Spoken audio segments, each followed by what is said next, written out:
Welcome to Higher Harmony, the show where we tune into a better way to live, work, and lead. I'm your host, Lisa Lee, and today we're getting honest about something that often sparks debate, especially in boardrooms, hiring meetings, and on social media. The relationship between DEI and meritocracy. This episode is called Meritocracy on Trial.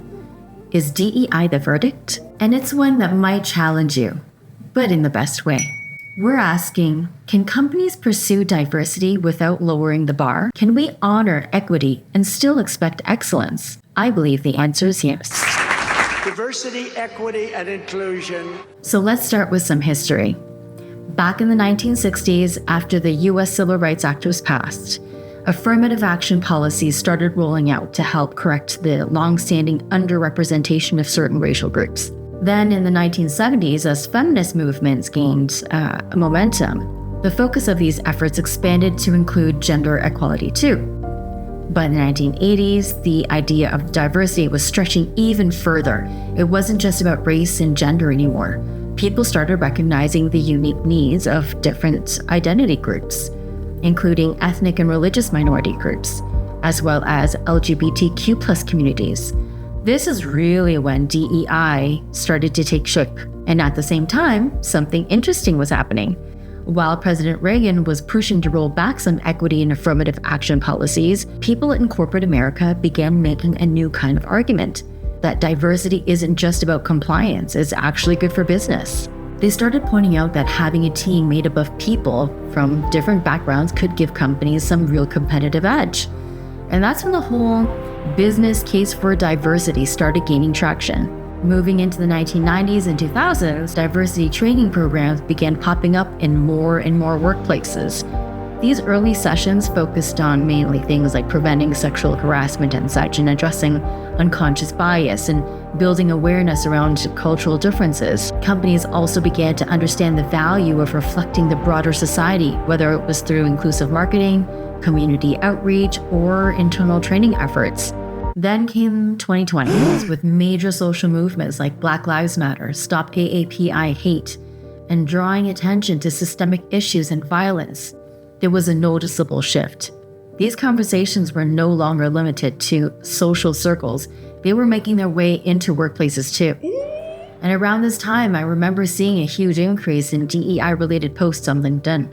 Companies started to take a more holistic approach to DEI, looking beyond just hiring stats. The focus grew to include making sure people had equitable access to opportunities, creating inclusive environments, and helping everyone feel seen, heard, and valued. That's also when programs around allyship, inclusive leadership, psychological safety, and cultural intelligence really began to grow. Diversity, equity, and inclusion. Diversity, equity, and inclusion was never meant to be about quotas or checking boxes. Somewhere along the way, the conversations got reduced to surface-level metrics and compliance goals. But at its core, DEI is about something much deeper and much more meaningful. It's about expanding access. It's about making sure that the most capable, creative, and committed people who, no matter where they came from, what they look like, or how they identify, actually get a shot. Not just a chance to be in the room, but a real opportunity to thrive, lead, and contribute. Because the truth is, for a long time, access to opportunities hasn't been equal. Certain doors have been easier to walk through for some and nearly impossible for others. DEI is about recognizing that and doing something about it. Not out of guilt or obligation, but out of a belief in fairness and, frankly, good business sense. At its heart, DEI is about seeing the full picture of human potential. It's about asking questions like, who's missing from the room? Whose voice isn't being heard? What perspectives are we not tapping into? And what brilliance are we losing because of it? Because when you don't make space for different experiences, different backgrounds, different ideas, you're limiting your own possibilities. Innovation doesn't come from echo chambers. It comes from friction, contrast, curiosity, and new ways of seeing the world. Now, let me clear something up. Companies that do DEI well don't lower standards, they raise them. There's this misconception that diversity means compromising on equality, or that Bringing in people from underrepresented groups mean you're somehow settling. That couldn't be further from the truth. Organizations that take DEI seriously often find themselves discovering incredible talent in places they never thought to look before. Talent that's been overlooked not because it wasn't qualified, but because it didn't come through the usual channels. Whether it's a brilliant coder from a non-traditional education path, a leader who didn't rise through the typical corporate ladder, or a creative thinker who brings lived experience that others in the room simply don't have. These people are out there. DEI is about finding them, valuing them, and making space for them to succeed. And let's be honest, it's not about charity. This is about strategy. Diverse teams are just more innovators. They make better decisions. They're more adaptable. They reflect the diverse markets we serve. And they bring up a kind of insight and agility that homogeneous teams simply don't. Countless studies back this up. But even beyond the numbers, we know it intuitively. When you gather up people from different ways of thinking and working, you open up new pathways to solve problems. Equity means we don't pretend everyone started from the same place, but we build systems that recognize and adjust for that. And inclusion means once people are in the room, they're not just tolerated, they're welcomed, listened to, and empowered. They're not expected to leave parts of themselves at the door just to fit in. So when we talk about DEI, we're not talking about a trend or a buzzword or some HR initiative that gets rolled out once a year. We're talking about reimagining how we define talent, how we lead, and how we build organizations that actually reflect the world we live in. Because in the end, DEI isn't a task. It's a mindset. It's a commitment. And it's a belief that talent is everywhere. Opportunity just isn't. Not yet. Now, let's talk about the myth, the idea that DEI and meritocracy are enemies. The Trump administration removed transgender references from federal government websites. It now reads LGB instead of LGBT. But DEI is making us choose diversity over quality? Trump administration ordering all gender ideology references be removed, including pronouns and email signatures. They're hiring people who aren't the most qualified just to meet a number? Let's pause here. These are real concerns being voiced, and they matter because they reflect fear. Fear that companies are hiring based on optics instead of capability. But here's the thing. That isn't DEI. That's mismanagement. True meritocracy doesn't disappear under DEI. It evolves. It stops pretending everyone had the same starting line and instead focuses on potential, impact, and outcomes. Inclusive meritocracy says, let's find the best wherever they are. But we can't ignore what happens when DEI is done wrong.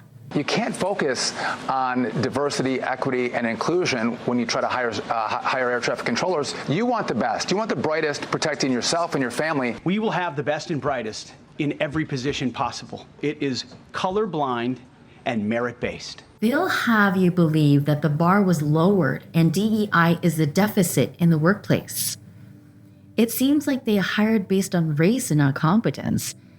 The second word to DEI is equity. Hiring needs to be fair and equitable.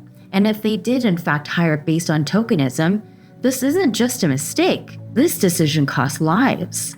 Because when roles that affect public safety or critical operations are filled based on superficial criteria without confirming that qualifications are in place, the results are devastating.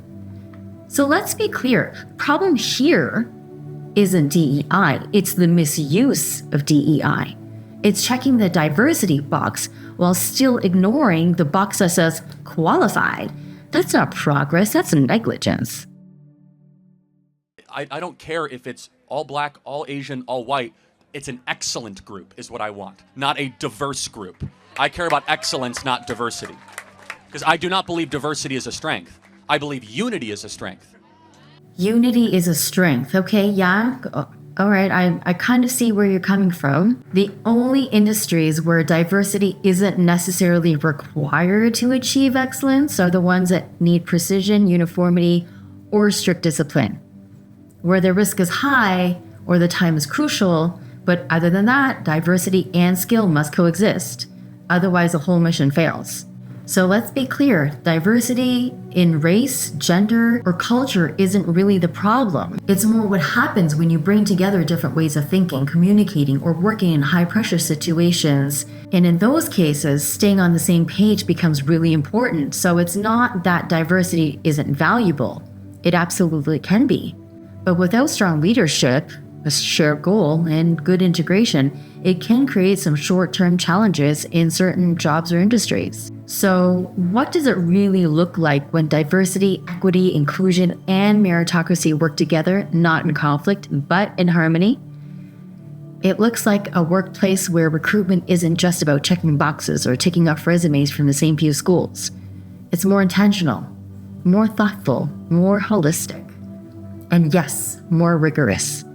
Because building a truly high-performing team means going beyond the surface and asking better questions. It means leaders looking closely at who's thriving and who's not to place blame, but to understand the barriers that still exist. They ask, why haven't some groups had the same access to opportunity? What systems have we built, knowingly or not, that filter people out before they even get a shot? And then, when they do the hard work of changing those systems, not by lowering the bar, but by widening the lens through which talent is seen. That's what inclusive meritocracy is. It's not about giving anyone a free pass. It's about realizing that excellence doesn't always come from the same package. It doesn't always speak the same language. It doesn't always have the same credentials, but it's excellence nonetheless. And if you're only looking for it in one form, you're probably missing out. Let's get specific. To corporate leaders, I'm talking to you. If you're serious about innovation, you need more than just a diverse-looking team. You need diverse thinking. You need people who challenge each other, who bring different life experiences to the table, who see problems and solutions from different angles you might have never considered. That's how breakthroughs happen. But diversity alone isn't enough. You need belonging. If people don't feel safe speaking up, if they're constantly code switching, or if they have to hide parts of who they are just to fit in, you're not getting their best. Long-term performance isn't about who you hire. It's about who stays, who grows, who thrives. HR professionals, I'm talking to you. You're not just there to enforce the rules or to protect the company from risk. You're the architects of access. You design pathways that undermine who gets a seat at the table and who doesn't even know that the table exists. From every job description you write, every interview you conduct, every policy you shape is either opening a door or quietly closing it. This is your moment to build systems that truly recognize talent, not just polish. And to the Gen Zs out there, you're the generation that's asking all the right questions. You want more than a paycheck. You want purpose. You want progress. You want workplaces that walk the talk, not just perform allyship on social media. You're right to expect more, but here's the key. Bring your excellence with you. Do the work, but don't shrink your expectations to fit a broken system. Help transform those systems with your voice, your values, and your standards. This is what the future looks like. It's not diversity versus merit. It's diversity strengthening merit. It's not inclusion instead of performance. It's inclusion driving performance. It's a culture where people don't have to choose between being brilliant and being themselves. That's inclusive meritocracy.